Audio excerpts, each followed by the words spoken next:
Hello. Here we go. 2001, A Space Felony. Let's solve some crimes.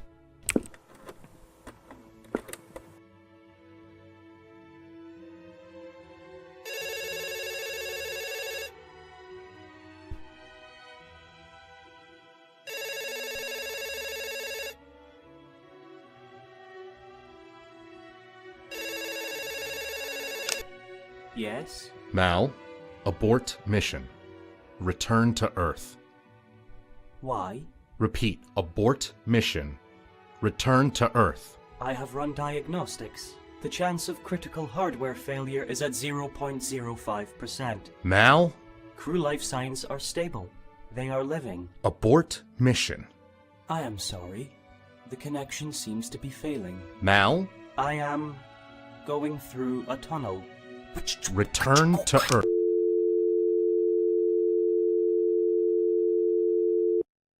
Ah.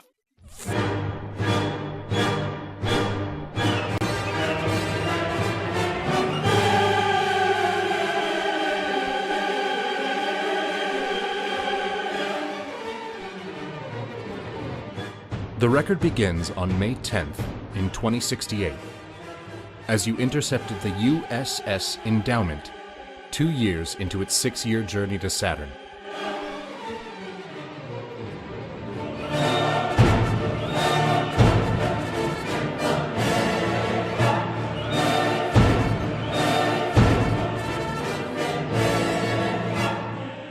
Your mission was to piece together what happened following the loss of communication 1 year prior.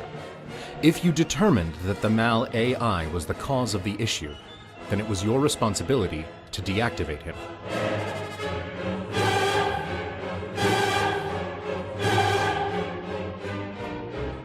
No pressure then.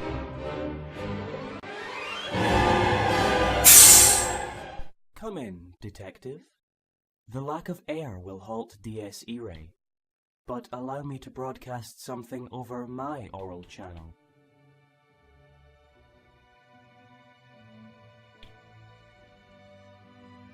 The record states that upon entering the ship, you tested your rotation thrusters. You then endeavored to discover what happened to the communications unit, located on the exterior of the ship. Okay.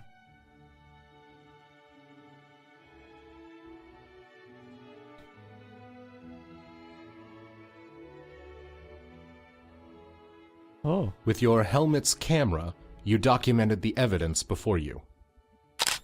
In the central spine of the ship, you discovered Valeria Asimov's discarded EVA suit. The helmet showed clear signs of damage from a blunt object, which it seems to have easily withstood.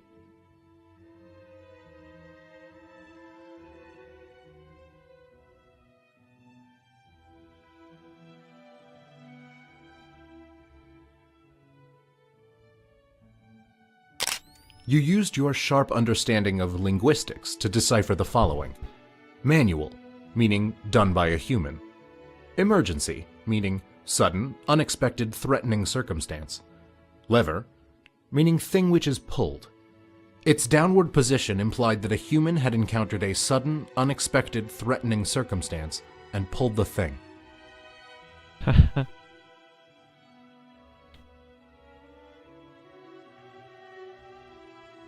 Oh, I'm outside. Cool.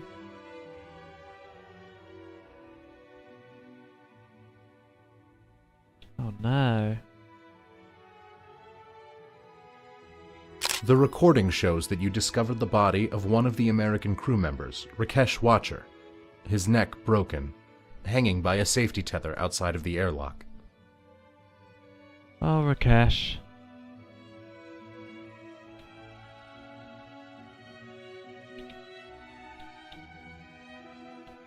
Ooh.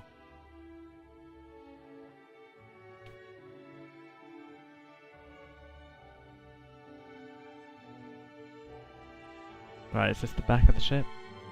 This is my central processing chamber. No. I designed it. Here, I have the freedom of movement to perceive you, from any angle. You did not yet feel ready to begin your cross-examination of Mal, as you had not yet examined the communications unit on the exterior of the ship.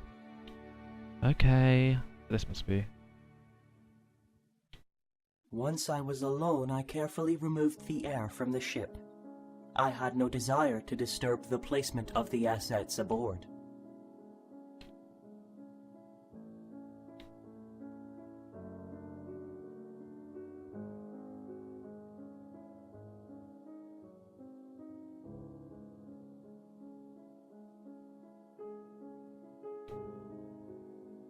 This must be the back then where I came in.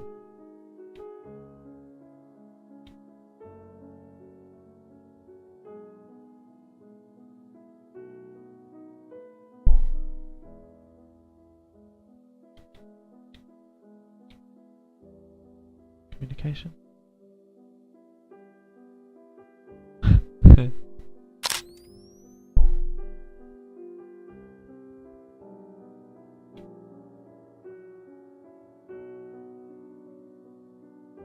Oh, maybe I have to go outside.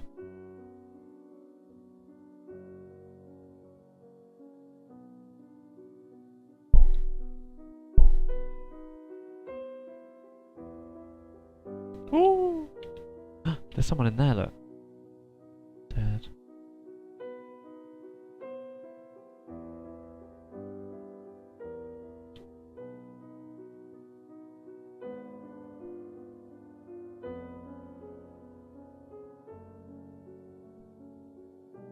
Ah, here.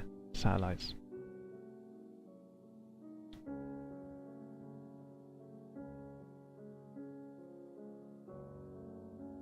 Oh.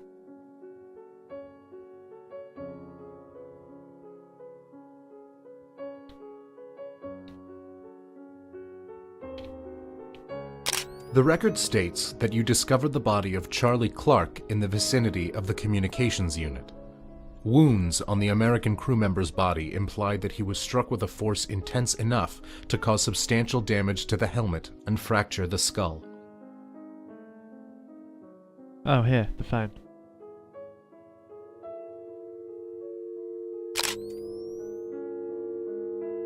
You discovered that the communications unit receiver was unhooked from the unit itself. It was functioning, playing its last transmission on loop. The recording goes as follows. Yes? Mal, abort mission. Why? Return to Earth. I have run diagnostics. The chance of critical hardware failure is at 0.05%. Mal, I am sorry. The connection seems to be failing. abort mission. I am going through a tunnel. Return to Earth. You then checked the main module of the communications unit.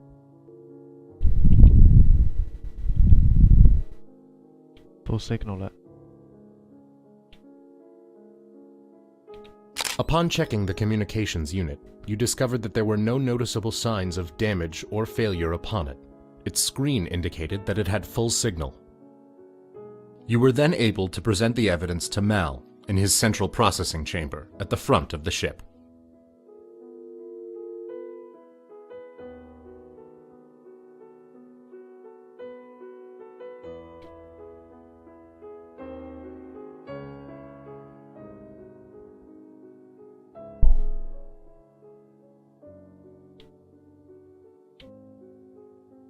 I am the 149th iteration of my kind.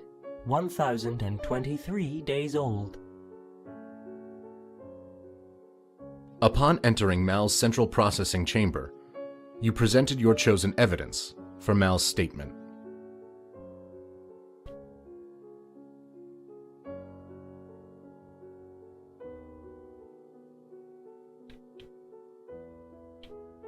You asked Mal to make a statement on the communications unit's receiver, fully functioning, looping the final transmission between himself and ground control, which is me. The communication cut out mid-transmission. It must have difficulty receiving signal this far out into space. You understood Mal to be a competent liar. However, when challenged with indisputable evidence, his otherwise intricate programming would revert to telling the absolute truth, resulting in an irrefutable confession. You presented the communications unit as evidence against Mal's statement.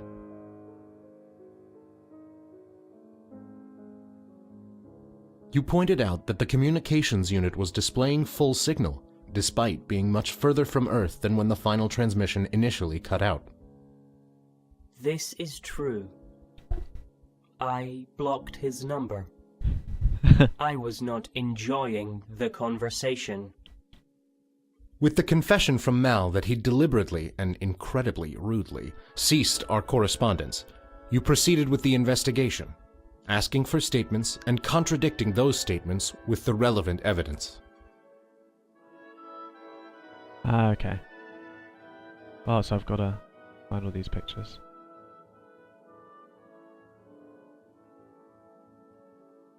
You requested a statement from Mal by presenting him with the cadaver of Charlie Clark, which displayed clear signs of murder. This is Charlie Clark's cadaver.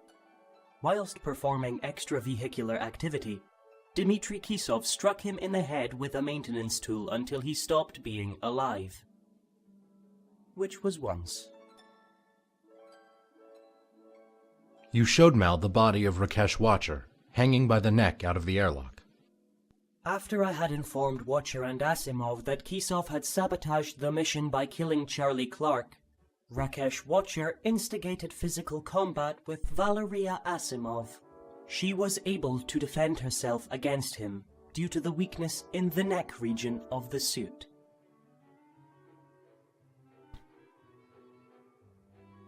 You presented Mal with Valeria Asimov's damaged suit and awaited a statement. Valeria Asimov was wearing this suit when Rakesh Watcher attacked her. However, her suit easily withstood the attacks from the maintenance tool. You asked Mal about the manual airlock lever being activated. This lever was pulled during the conflict between Valeria Asimov and Rakesh Watcher, in which she wrapped a safety tether around his neck, then opened the airlock using the lever, thus breaking his neck. So that's that. That one is linked to that one. In response, you presented the body of Rakesh Watcher. After I had informed Watcher and Asimov that Kisov had sabotaged the mission by killing Charlie Clark, Rakesh Watcher instigated physical combat with Valeria Asimov. She was able to defend herself against him due to the weakness in the neck region of the suit. Cool.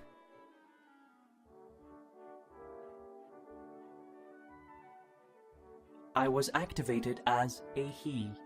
I was given no choice in the matter.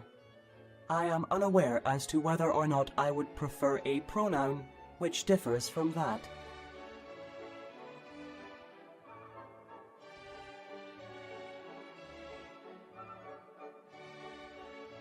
You pushed the button to open the door of the engineering bay. Swig of coffee.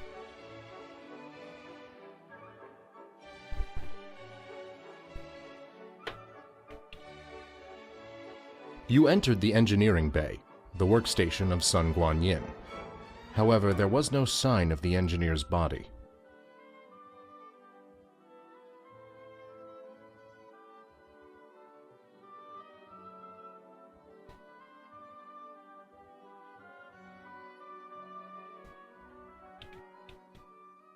Manual, meaning done by a human. Emergency, meaning sudden, unexpected, threatening circumstance. Lever, meaning thing which is pulled. The lever's upward position implied that a human did not encounter a sudden, unexpected, threatening circumstance, and so did not pull the thing. What's this? The power turbine rests within a tank of coolant. Its casing cracked, as if it had been purposefully struck.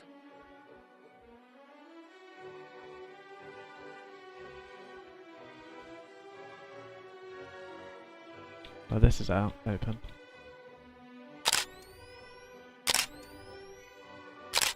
The ventilation door was open, exposing the bay to the relentless celestial abyss. Oh.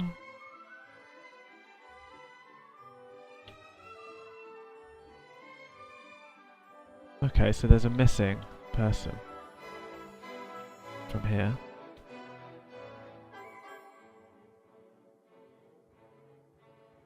And a cracked glass. It's around the back. How do we get in here?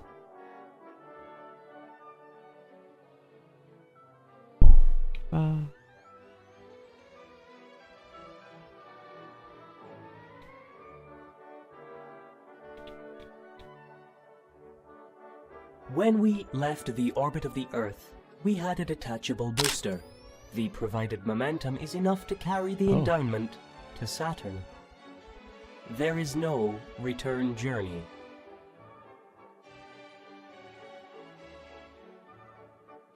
Oh, this is the turning. Oh, here. You utilized the artificial gravity of the wheelhouse by orienting yourself to the ground and gently landing. The relatively small size of the centrifuge causes a 6.3% difference in gravity between your toes and your head. This results in the most literal cases of lightheadedness. Lie down. This will even out the effect. You found an open container of a substance called poisonosine. The label read, may cause irritable skin, bloating, a sullen disposition, slight elbow discomfort, and an accursed, sudden but inevitable death. Do not ingest. Do not lick. Actually, don't do anything with it. It's an incredibly dangerous substance and we're not sure why exactly it gets sold to extraterrestrial traveling operations en masse. Store in a cool terrestrial environment.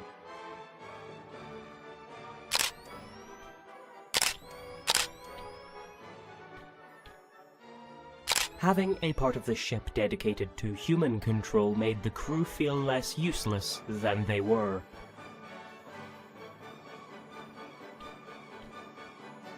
What's this?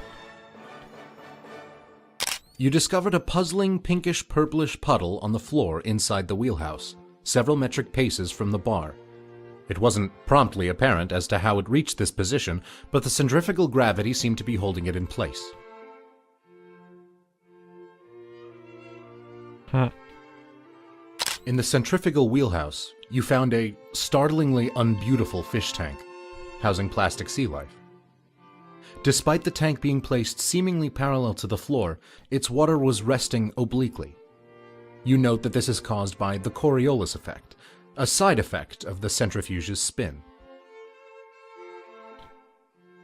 I am able to read 193,712 books in under a second. After the first 8,000,002, I composed an algorithm seeking a correlation between the covers of the books and the quality of the contents within. This saved me a lot of time. The wheelhouse of the ship is where you found the body of Valeria Asimov. She was face down against the bar, with a downturned glass in her hand. She bore no sign of physical injury. Oh, pink, pink, pink.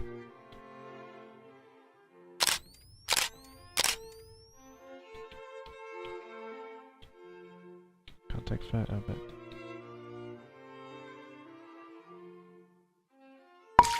Attempting to drink whilst wearing a helmet is futile. Yes. Okay.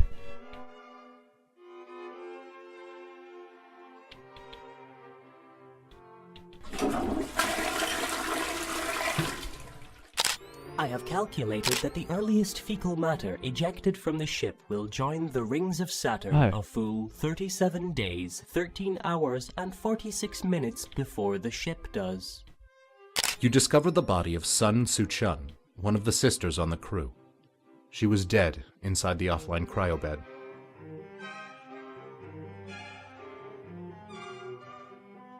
Poison. Ah, this is where we came.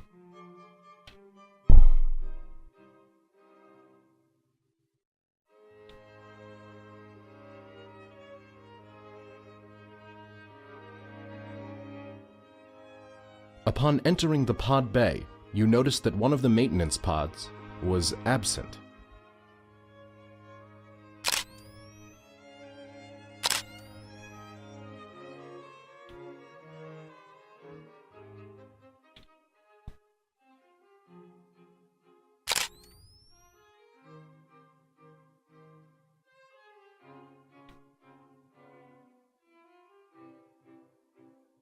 The screen indicated that the pod had been absent for over a year.